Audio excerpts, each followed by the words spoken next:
Hello, West Michigan. This is Grand Tap Media Business TV. My name is Pamela Keim, your host. The spirit of the show is to introduce West Michigan to all the businesses, nonprofits, individuals that can help us thrive in our lives.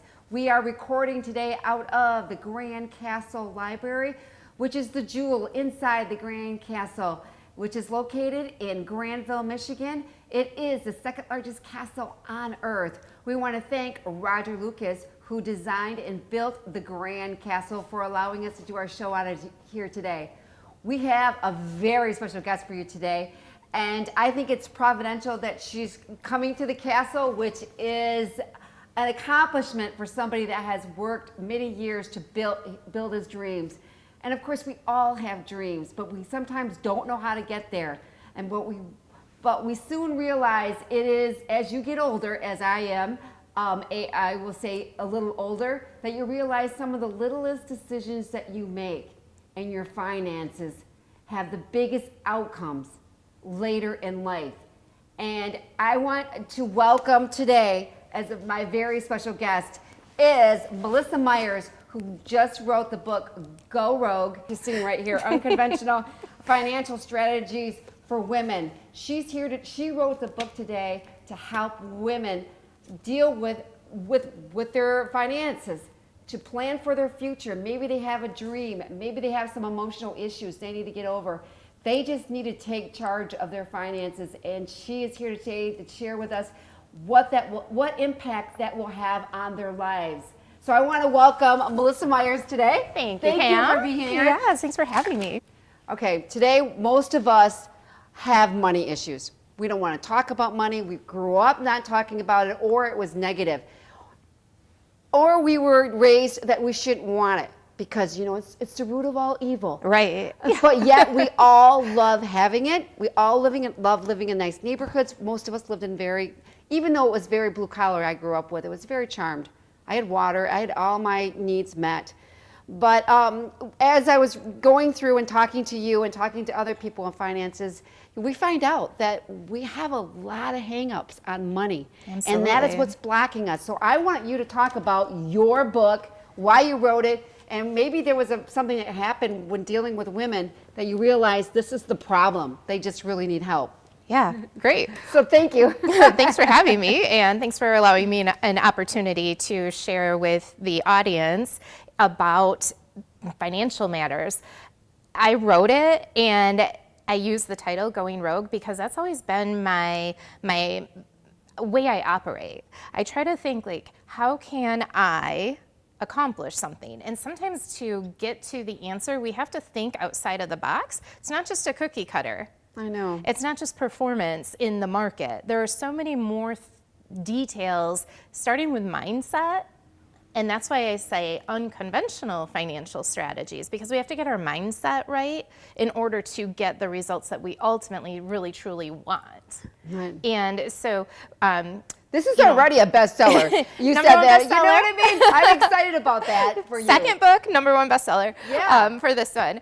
And yeah, what I think is really neat, you know, I've interviewed hundreds of women, and money, while it represents security, what it does is thoughts of money for a woman who hasn't taken time to really understand what she values in life and where her priorities are. Money shows up as stress. It is frustration, and it comes out in symptoms of overwhelm and just brushing it under the rug and not addressing it and waiting for something else to happen.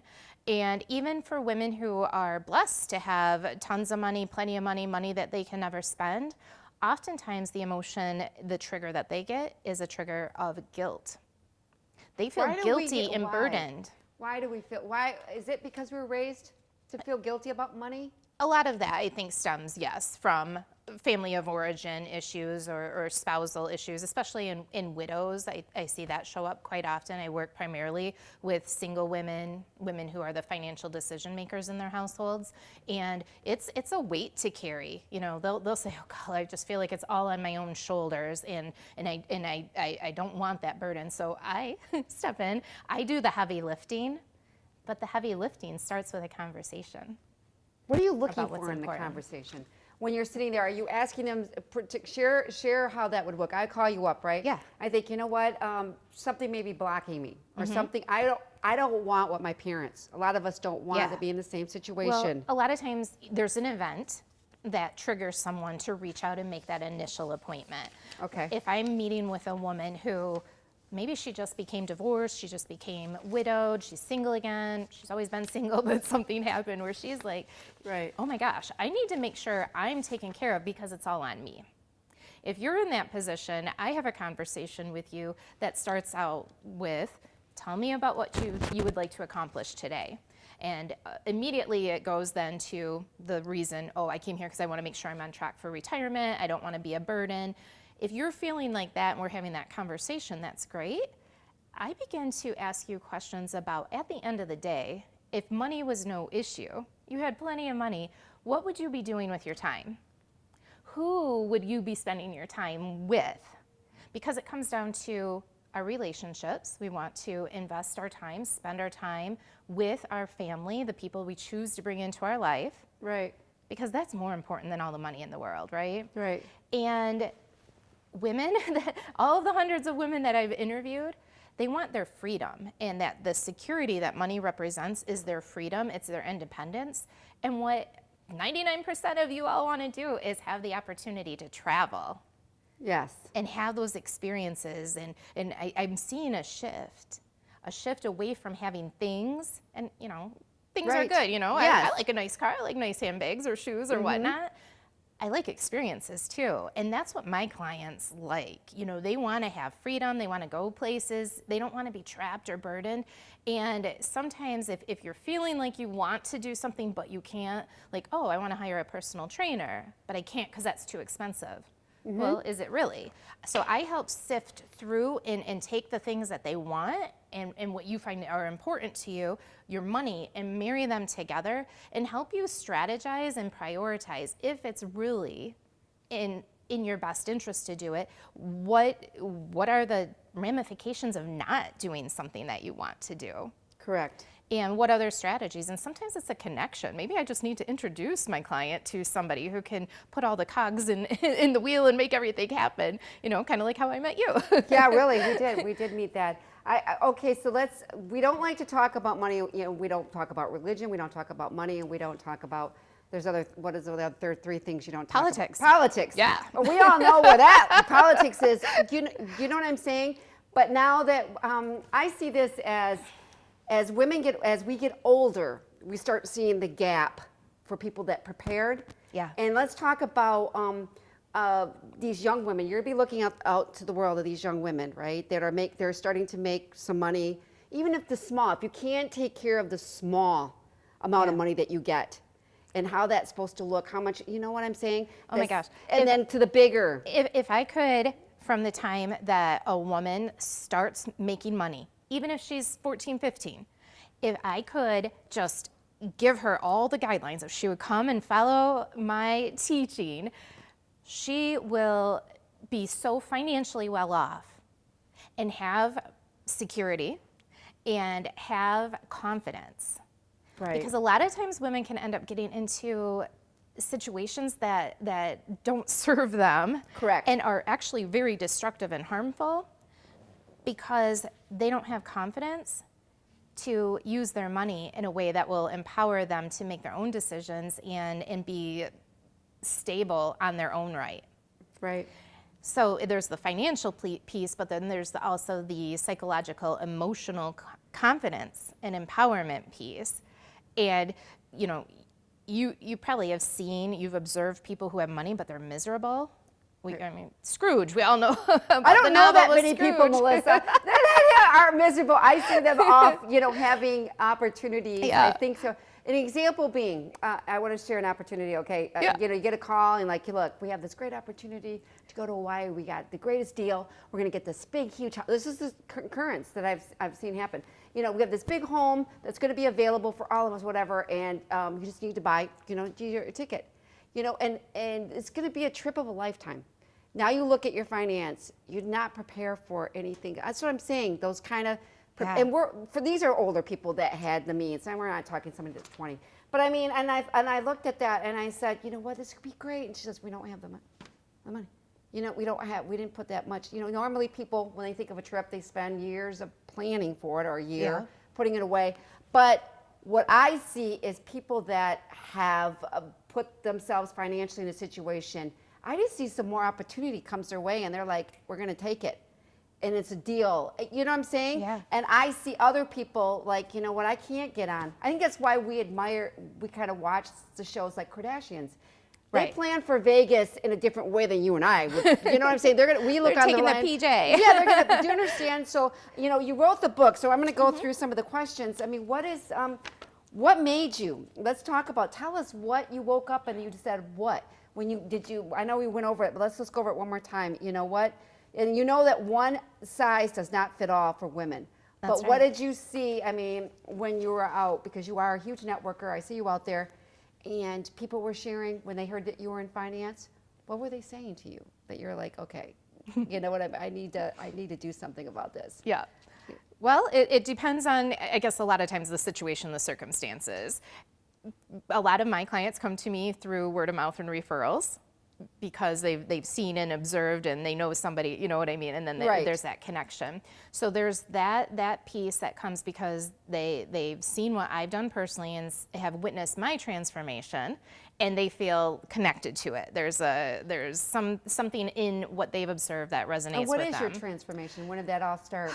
Please Well, share with us on that one. 21 years ago when I became a financial advisor, Because didn't you have a degree in biology or something? My degree is in biology. In Grand Valley? I'd been managing restaurants. I became a financial advisor because I had a bachelor's degree. It was the ticket in. And I was a financial hot mess, but the interview process didn't ask me anything about what I knew. What was important through the preparation process was that I could pass some exams. So biology was a great preparation for getting into financial services simply because it taught me to think objectively, analytically, be able to study, pass tests, and get through significant key life phases like getting your bachelor's degree. So I guess, you know, to answer your question and what do people want? You know, some people think, oh, you're in finances. Oh, what stock should I buy? Isn't that the case? Yeah. You know, what do you think of Bitcoin? And what do you think of? Do they ask you things like that? that? Yeah, Bitcoin. I can't tell you how many times people asked me about that just last week alone. So, you know, in crypto, it's not a security. I don't have a position in it myself, and I don't have an opinion about it. So, you know, if that's something you want to do, then make the decision. You know, it's probably like gambling. That's what I have to say about that. Okay. But as far as, you know, what stock to buy, well, that's a great question. It might not be the best first question because as a financial planner, it's not just about helping my client get wealth and build wealth in the market and through their, you know, maybe real estate holdings and things like that. It's also about helping my client look out for roadblocks and pitfalls. They may have $0 saved up.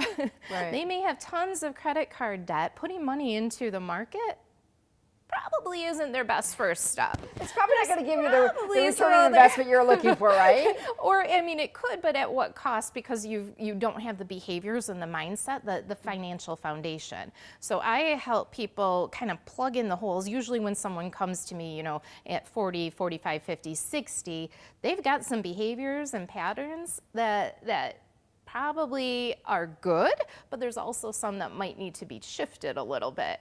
And so, well, your friend Mark Gleason, who wrote The Undercover Millionaire, he was talking about the three things. I know you guys are friends. Talk about when I was doing research on some of the things, your interviews and things like that you have done so far. But delayed gratification. It's maturity. Right. You can do that. What can you say? Okay, they show these young girls with the lattes and the coffees and whatever. I think that was the biggest, what do you call it? As you get older, you learn that when you get older. You know, well, you don't know that at 20. You don't know that those coffees, having too many shoes, all of these things, to be honest, they don't mean anything anymore. It's sadly, and you wish you could tell these girls that those jeans, I had somebody that didn't wear the same dress twice every time because of social media. Yeah. See how that's played out. Share a little bit about, and telling these girls at a young age, delay gratification. You're going to be able to love the dress you're going to buy at 40 as opposed to these stupid clothes you're buying at 20. Yeah. I wish I could tell them that. Well, and you know, a lot of young women live with the YOLO, you only live once mentality. Well, that's true.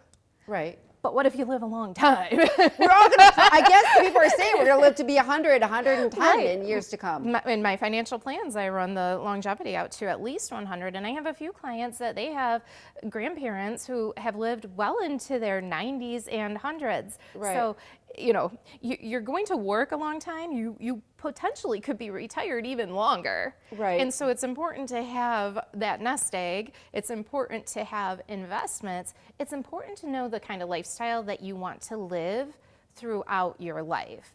That's one of the first things we focus on is what's the lifestyle that you're living now? Are your finances in order and able to support your current lifestyle? If they're not, we've got some work to do. We need to retrofit, right? And make some adjustments.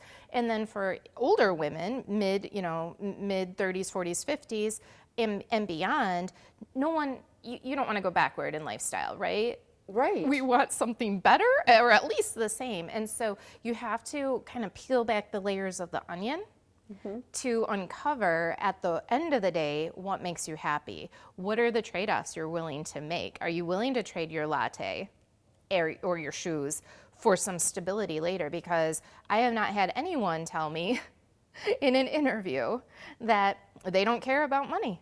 Right. That money doesn't mean anything to them. It means security. Exactly. And are you trading your lattes for your security in the future? And I'm not saying that you shouldn't have a latte.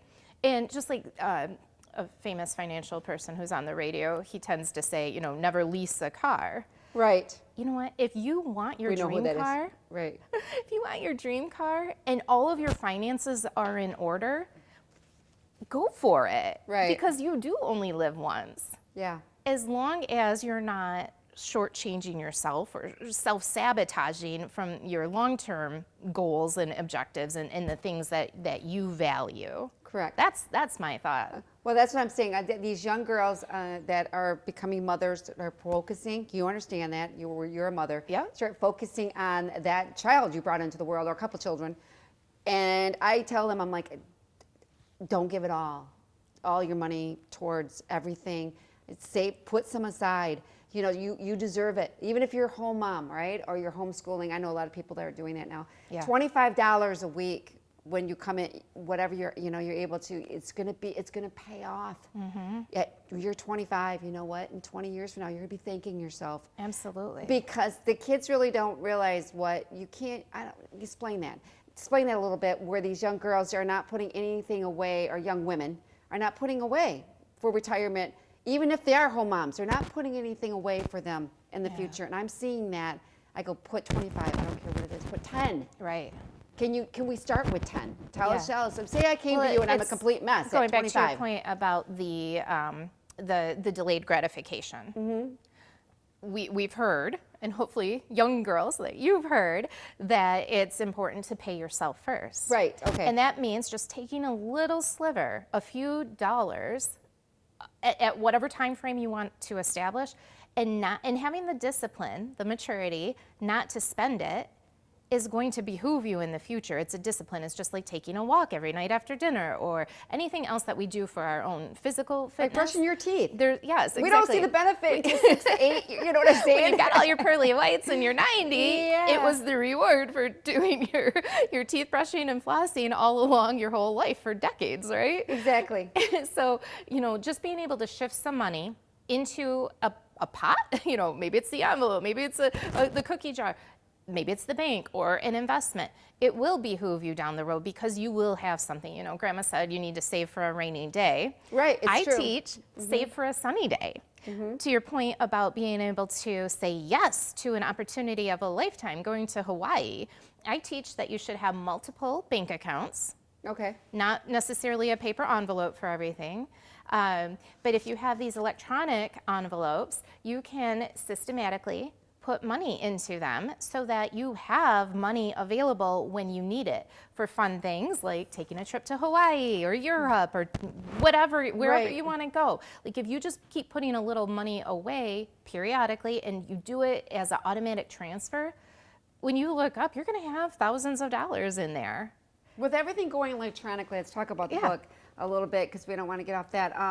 Okay, so in the book, what are they going to... Money is becoming like cash. There's no feel for it, right? Right. Right. And Dave Ramsey, I don't know how they, I followed him too and have the envelopes or whatever. And there is something to be said about feeling cash in your hands. You're not going to throw a 20 away. Well, I just came back from Colorado. Okay. Lots of places had posted, we don't accept cash, credit card only. Well, so many people, I traveled for 11 days in Denver, out to the Rockies, back to Denver. There are service people out there. There are the bus drivers. There are the Uber drivers. There are the service staff. They don't mind getting cash tips. Right. So I think that there's a time and place to be able to use electronic envelopes, to use the plastic, to be able to pay for your goods, items, services. All right. So I have one of your questions here. Let's talk about the book, back to the book, because I want to help women. What are the rules of thumbs that are helpful? I mean, if a young woman, let's just put myself, or a young man, I've heard this many times in circles of dinner parties and coffee. They have student loans. Yep. They're coming out of colleges with 60. I couldn't even imagine that. They come out of, it's mortgage. It's a mortgage payment. Right. It is a monkey on your back because now you have to go out in the world and now you're at the point where you're ready to start your life. Yeah, you want to get a car. You want to get your own place. You want to travel with your friends because you've been in college for so long. And then we get somebody, got to plan for your future. Got to plan for your futures. Okay. So that being said, what is the rules of thumbs if you're looking at these youthful men and women that are coming to you and say, look, I don't know, Melissa, I know I'm supposed to put some money away, but I've already got to pay my credit card. I went a little crazy in college. I'm in debt. You look at these payments, you're probably astounded by going, oh my gosh, but think about it. I operate out of a judgment-free zone because I made plenty of my own. Right. I created plenty of my own learning opportunities. What would they have to bring? Now, what would you be in this book? Is there, where do they start? Where do they just throw it all on the table? Do we have to look at it? Because a lot of times we don't want to look at it. Okay, so everybody is different when they come in. Some people are really terrified, like if you're meeting with me in my office, they're terrified, they're ashamed, they're embarrassed of the mess that they've created. Right. Other people are like, okay, I'm just fed up or I'm just ready. And so there's the person who will kind of be reserved and hold everything in and just let me lead the conversation. There's other clients that'll just put all their paperwork on the table and say, okay, here it is, figure it out, what do I need to do? And then there's other people who it's a combination of that. So you had asked about rules of thumb. I think rules of thumb are a great first place to kind of start if you're trying to just get something established on your own as far as your financial foundation and your behaviors and making sure you've got some money set aside for emergencies or things you want to buy down the road. And so rules of thumb are good, but sometimes they're rot.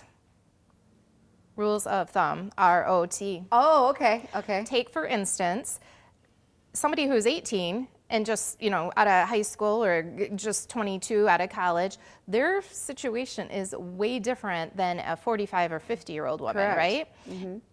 Putting 15% into retirement for the 50-year-old who has nothing is going to not really solve her needs, or she's going to work for her whole life. Correct. So that's where rules of thumb can be good, but then they need to be looked at on a one-to-one customized approach, an analysis of, so if you were coming in, Pam, I would be like, okay, what's your lifestyle like? Like, what are the things that you love doing? What are the things you wish you didn't have to pay for anymore? Correct. And start getting into really where you're at now and what makes you happy, what makes you have some regrets or remorse about decisions of past, and then moving forward to what do we really want and how can we shift that? The rules of thumb, really, they'll just let you default into whatever you end up with because you didn't have custom advice. And I've heard this from many people. You go into your self-beliefs.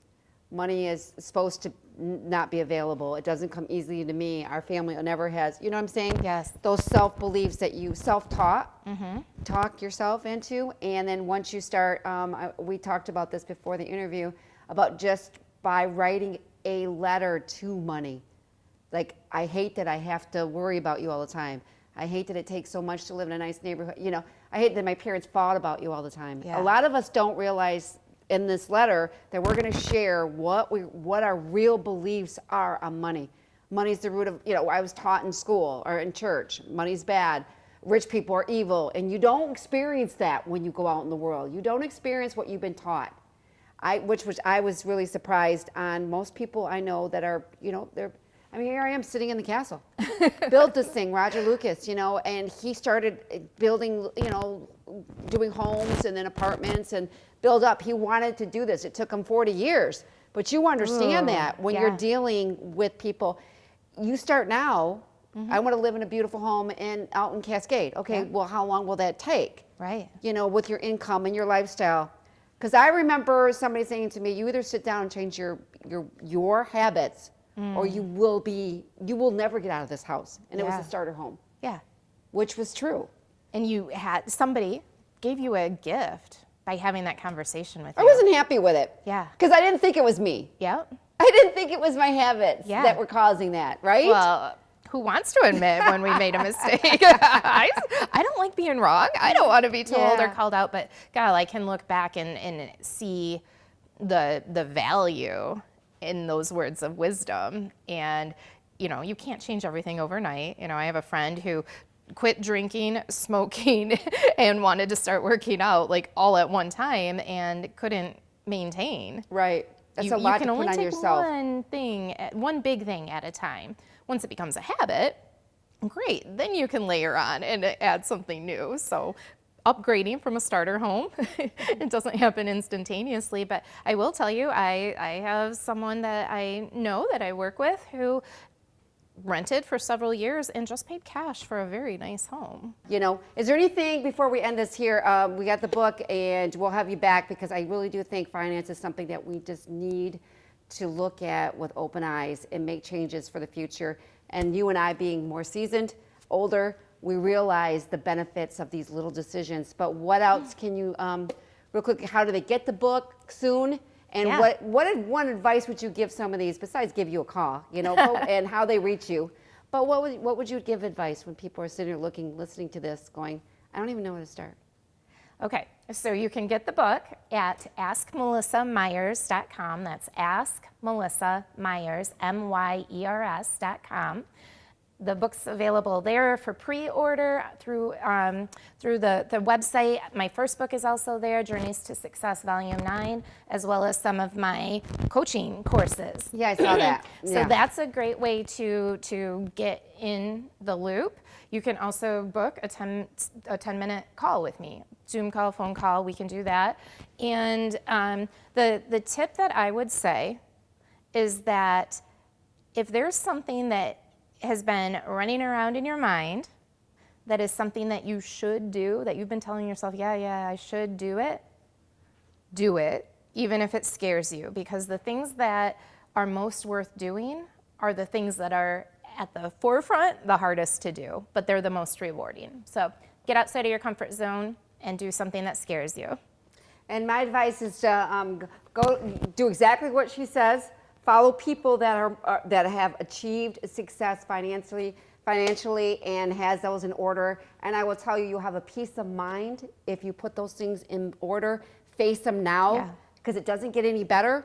And small little decisions you make financially are going to they're going to start to get a big impact when you're after the age of 40. Money's just a tool. Right. Money's a tool to get you what you want in life. Right. Don't let you control it. Don't let you chase it. Yeah. You know what I mean? Have it grow for you. So I want to wish you all the success. Is there anything else you want to leave? I think we covered everything. We can have you back, right, to talk about more about finances. I'll come back to the castle. Yeah, I'll be your guest. Thanks for having me. So what do you think about this castle? I think it's awesome, and I love the library. I'm an avid reader, so I love a room filled with books. Yeah, well, we're going to have you for a book dedication. Okay, back at the library. We want to thank Roger Lucas and WCET for being here today.